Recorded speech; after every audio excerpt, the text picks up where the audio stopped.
Hello everyone, I'm Kinasses Salvador and today I'm going to tell you about renal cell cancer targeting an immune checkpoint or multiple kinases.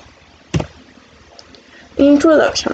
Therapy for advanced with renal cell cancer has evolved considerably in the past decade with new agents great at light, very trusted. Also, these agents come with substantial costs to both patients and the health system. What is renal cell cancer? Renal cell cancer is also called hypernephrotic final adenocarcinoma or renal or kidney cancer. It's the most common case of kidney cancer found in adults. RCC occurs when cancer cells start growing uncontrollably in the lining of the tubules of the kidney. RCC is a fast-growing cancer and often spreads to the lungs and surrounding organs.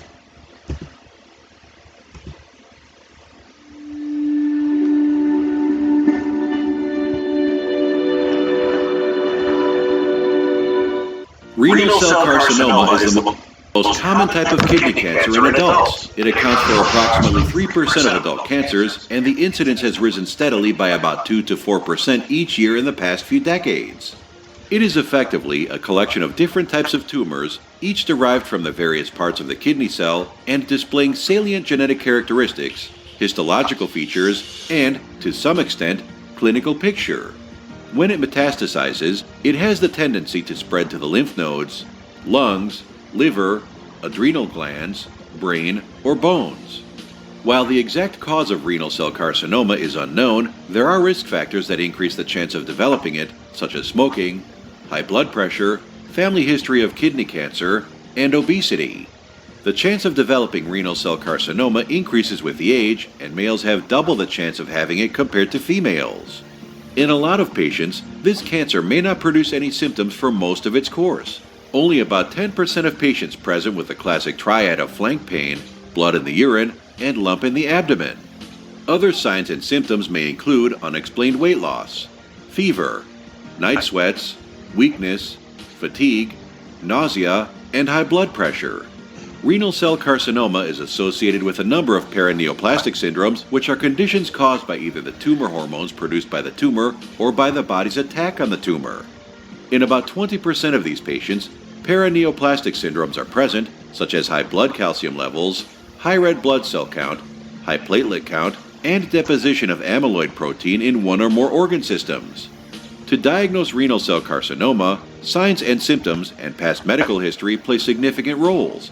Based on the symptoms and signs, a range of biochemical tests are considered to provide sufficient diagnostic clues. Kidney imaging is vital, mainly consisting of ultrasound, CT scanning, and MRI scanning of the kidneys. Biopsy of the suspected kidney mass helps confirmation of the diagnosis. To evaluate the extent of cancer spread, PET scanning is a standard imaging modality. The therapeutic approach to renal cell carcinoma is guided by the stage or degree of tumor spread, pre-existing medical conditions, and overall health and age of the person. The principal treatment options for renal cell carcinoma consist of surgery, immunotherapy, and targeted therapy. Partial or complete removal of the affected kidney is the standard treatment for localized renal cell carcinoma. Immunotherapy, or biologic therapy, works by boosting the body's immune system to help destroy cancer cells. Cytokines are the artificially engineered versions of natural proteins that activate the immune system, and the ones most often to treat kidney cancer are interleukin-2 and interferon alpha. The targeted therapy works by blocking growth of the new blood vessels that nourish cancer cells or downplaying important proteins in cancer cells that help them grow, or both. Clinical response rates with chemotherapy, either monoagent or combination, are usually less than 15%. Renal cell carcinoma is not very sensitive to radiation, and radiation therapy is more often used to palliate or ease cancer symptoms in case of cancer spread. For more information about list of expert doctors, hospitals, and ongoing clinical trials, please visit www.expertdocs.com.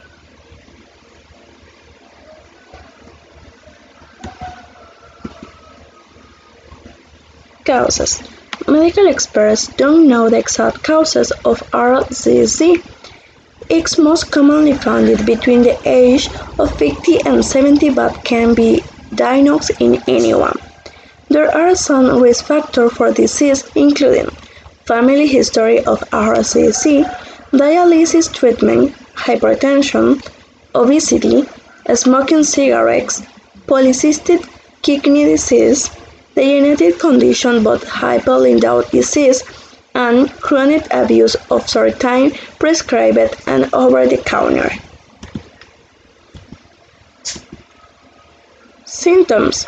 When RCC is in its early stages, patient may be symptom-free.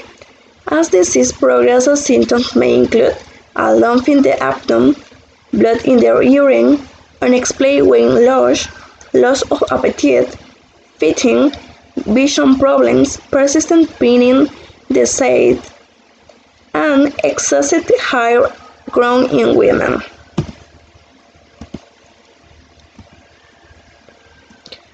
Application in medicine. Before 2005, widely used systemic agents were cytokine interferon alpha and interleukin-2 with little medical efficacy and substantial toxicity. After 2005, target of repayments between inhibitors displaced cytokine therapy. Although the most effective sequence of therapy is known, most patients with advanced renal cell cancer receive a vascular endothelial growth factor (VEGF) receptor VEGFR kinase inhibitor upfront and disease progression. Options include another type angiogenesis, targeted therapy or switched mechanism of action. 2. An endothelin inhibitor. Looking into the future, there's a study called Cosmic 313, and the control arm is ipilimumab and nivolumab. Many other people, including myself, I guess, have done a lot of work on the development of VEGF-targeted therapies, and it's been really successful. But I think we've moved on now from VEGF-targeted therapy as monotherapy in frontline renal cancer, and I think we've now moved to a backbone of immune checkpoint inhibition. And Cosmic 313 is nivolumab, ipilimumab as the control arm, against ipi-nivo plus cabozantinib. I hope it's going to be positive because it's bringing everything together and making sure that there aren't any patients who aren't getting the 3 active targets that we know are really important in this disease.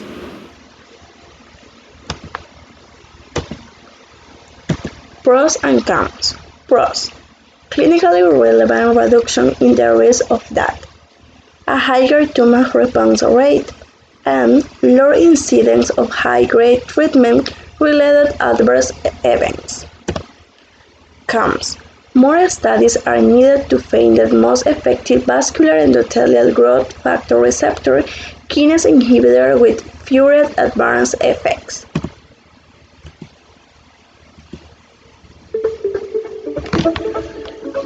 Cancer immunotherapy is an innovative therapeutic approach to treat cancer by mobilizing a patient's own immune system instead of targeting tumors. It can conceivably be effective against any type of cancer. Immune checkpoint inhibitors, a promising new class of cancer drugs, can unleash the cancer cell killing power of the immune system by blocking the hardwired inhibitory pathways that keep T cells in check.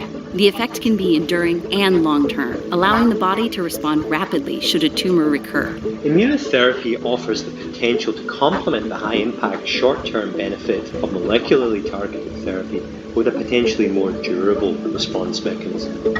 Our immune system provides surveillance activity to kill tumor cells in the body. When a T cell encounters a tumor-specific protein carried by an antigen-presenting cell, the tumor antigen can trigger antigen-specific T cell activation and expansion. These activated tumor antigen-specific T cells will eliminate the tumor cells. Checkpoint molecules help keep activated T cells under control. They can be stimulatory or inhibitory. Inhibitory checkpoint molecules provide a negative feedback mechanism, like a brake on a car, to attenuate the function of activated T cells and prevent an overreaction that could damage tissues and organs. Cancer cells can utilize the body's immune inhibitory checkpoint system to blunt T cell action and enable the tumor to develop. Programmed cell death protein 1, or PD1, is an example of an inhibitory immune checkpoint receptor. When PD-1 interacts with a ligand such as PD-L1 and PD-L2, which may be expressed on normal or tumor cells, activated T cells will be turned off, inhibiting T cell signaling. Some tumor cells express high levels of inhibitory immune checkpoint ligands, such as PD-L1, allowing them to avoid destruction by T cells. Inhibitory immune checkpoints can be blocked using monoclonal antibody-based drugs. Immune checkpoint blockade prevents the binding of specific ligands on tumor cells to their inhibitory immune checkpoint receptors on T cells.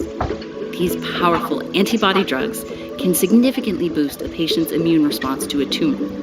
They may also cause serious side effects, such as an autoimmune response in some people. The FDA approved the first immune checkpoint inhibitor in 2011 to treat advanced metastatic melanoma. Subsequent clinical trials have shown that this approach holds promise in other advanced cancers, including lung, kidney, bladder, head and neck, and Hodgkin's lymphoma. The potential promise is to increase the proportion of patients with durable responses and to convert the non-responders to responders using combination treatment approaches. PD-1 is just one example of an inhibitory immune checkpoint molecule with a proven role in cancer immunotherapy. Other inhibitory checkpoint proteins include CTLA-4, TIM3, and LAG3. Research is underway to better understand the underlying mechanisms of immune checkpoint networks, to discover new checkpoint receptors and ligands, and to develop novel monoclonal antibody drugs for cancer immunotherapy. Clinical studies are also evaluating promising combination treatments that include the best standard of care therapies with one or more immune checkpoint blockade drugs to improve patient outcomes and survival.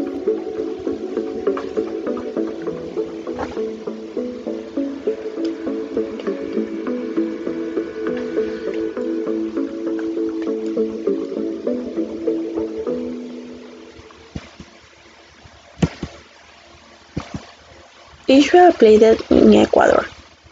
Renal cancer constitutes 2 or 3% of all malignant pathology. Of this, clear cell carcinoma corresponds to approximately 85% because this histopathological TP is resistant to chemotherapy.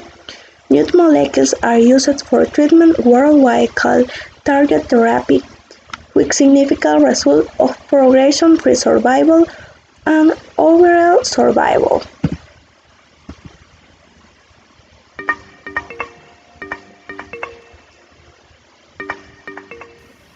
Our immune cells protect us from harm, patrolling our blood in search of potential problems, and travelling to sites of infection or damage. These cells need to spot the difference between healthy and unhealthy tissues. For example, when our cells are infected with a virus, they need to be destroyed. Infected cells display different molecules on their surface from healthy cells, indicating they're damaged.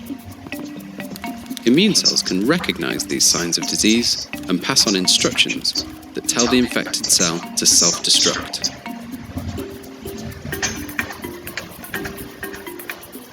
But when it comes to cancer, the situation is a lot more complicated. For a tumor to grow, it needs to avoid detection. One way tumors can do this is to produce molecules that can trick the immune system. One of these is called PD-L1. It interacts with a molecule on the immune cell, telling it to ignore the cancer. But researchers have now developed drugs to interfere with this process, allowing the immune system to attack the cancer. And for some cancers, these new immunotherapies look set to change the way the disease is treated.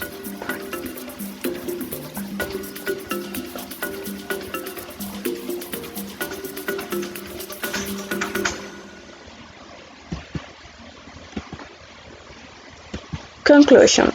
Finally, there is the practical question of whether these new therapies provide sufficient value in resource-constrained healthcare environments. New cancer treatments are typically marketed at a price that most patients cannot afford without insurance. Thank you.